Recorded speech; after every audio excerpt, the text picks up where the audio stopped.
imzalanmış sənədlərin içərisində xüsusilə birinin üzərində dayanmaq istəyirəm. Bu, qarşılıqlı şəkildə viza rejiminin imtina ilə bağlıdır. Azərbaycan artıq keçən ildən Çinə münasibətdə bu addımı atıb. Çin vətəndaşları Azərbaycanın vizasız gəlişi təmin edilib və yeri gəlmişkən dövlətimizin başçısı bu məqama da diqqəti cəlb etdi ki, bu bizim deməli siyasətimizdə heç bir dövlətə münasibətdə tətbiq etmədiyimiz bir yanaşmadır. Hələ biz heç bir zaman bir tərəfli qaydada hər hansı bir dövlətə viza verməmişik.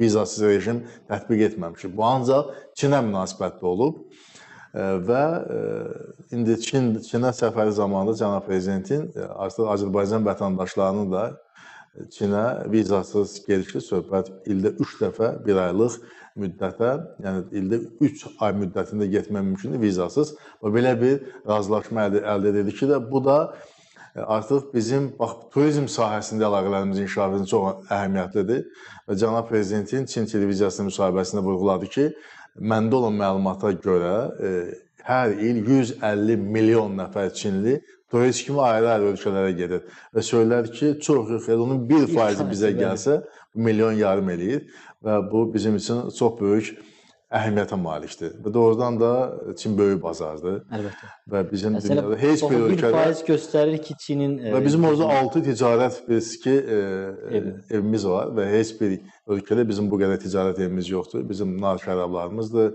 bizim deməli xalçalarımızdır və bizim digər məmulatlarımızdır.